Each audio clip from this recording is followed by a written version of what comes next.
Do you want to preserve a civilized society?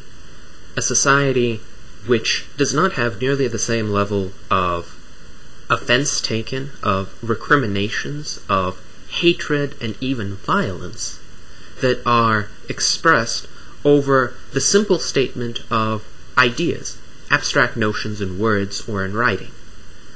If you want to have a more civilized society where people treat one another with more respect and a lot of misunderstandings and pointless conflicts are averted, then it is important to keep in mind a threefold distinction between ideas, actions, and people.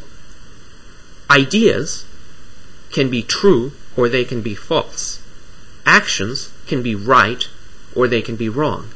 People can be good or they can be evil. And the criteria for assigning any of these designations are different among the three different categories. Many people mistakenly believe that if somebody has a false idea, or even if somebody engages in certain kinds of wrong actions, that automatically makes them evil people. And of course, right there, the potential for any kind of respectful interaction is stifled. So, why is there this difference? We have to consider that an idea is an expression of some kind of abstract statement regarding the nature of the world or regarding how desirably we ought to behave in the world. It could be a factual idea, it could be a normative idea.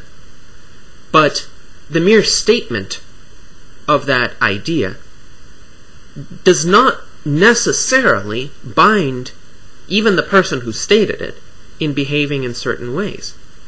Even the same words, when they are stated by different people, may be given different interpretations or different psychological associations. Not that there is no objective definition or meaning to those words, but in each person's own expression, they are colored somewhat by associations and experiences that that person has had that are not quite the same as the associations and experiences of other people. But it is in fact possible to have false ideas and still commit right actions all or most of the time. I think, for instance, of religious people and atheists, among whom the prevalence of right conduct is quite similar. I have met many moral, upstanding religious individuals. I have met many moral, upstanding atheists. And I have met quite reprehensible characters, both of religious persuasions and of atheistic persuasions.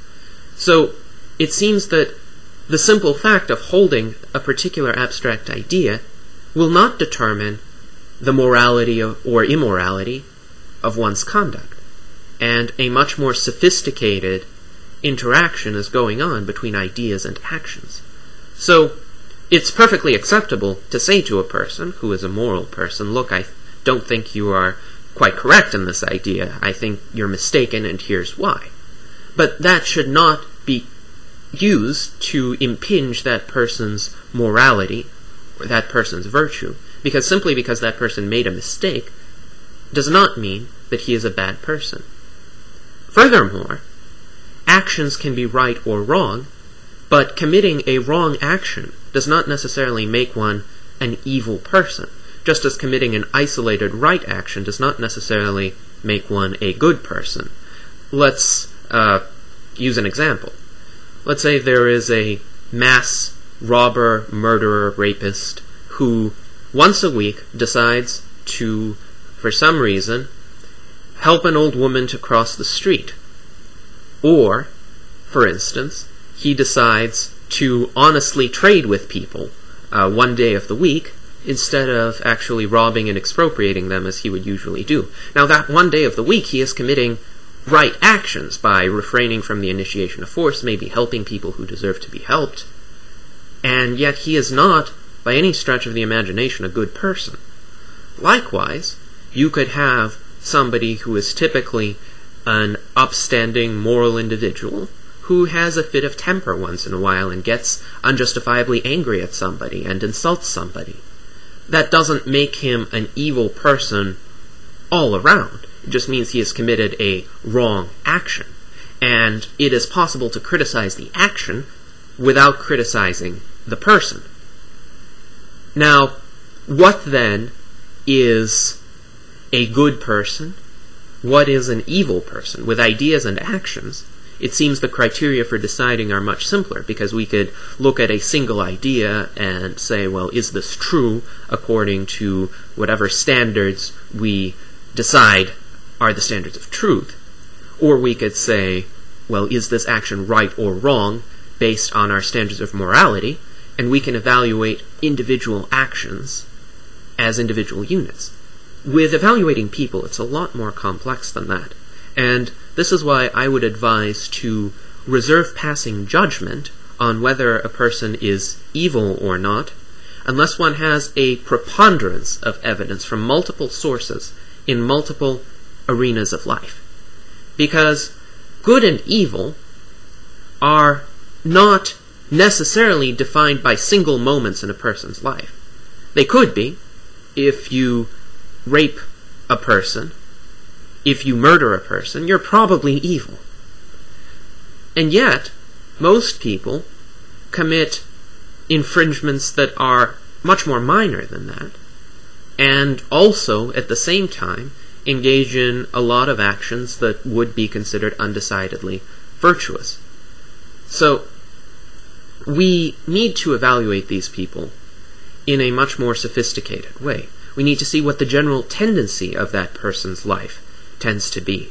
And we can, by no means unambiguously say, well, this person is evil. We need to make certain distinctions. We could say, we believe this person is evil because he has committed so many wrong acts as to positively counterbalance anything good that he might have done. On the other hand, we could also look at a person who has committed certain reprehensible acts, but then say on balance he's a decent person.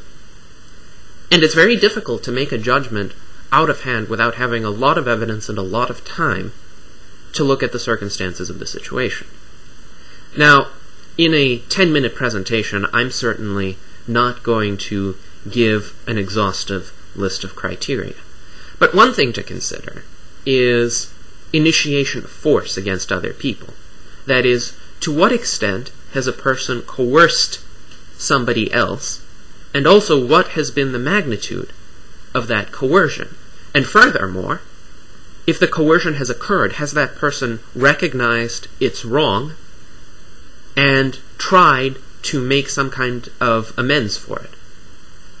Now, if a person coerces systematically and doesn't make amends for it, that's at least a good indication of evil.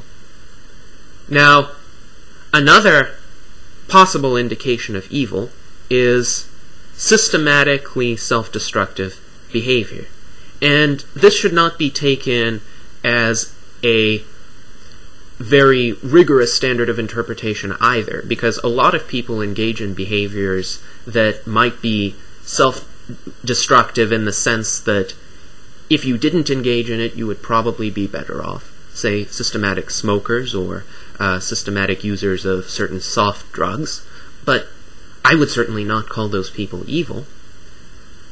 It would take a repeated series of outright suicidal attempts, I think, to classify somebody as being sufficiently opposed to life in general and having a sufficiently perverted sense of life to wish actively his own death.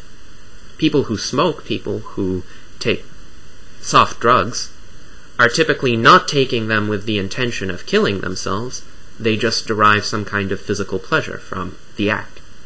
So it's a very difficult decision to make on a case-by-case basis, and I would say, if it comes down to a doubtful situation, always give people the benefit of the doubt, and assume that they're at least not evil people unless you have clear evidence to the contrary.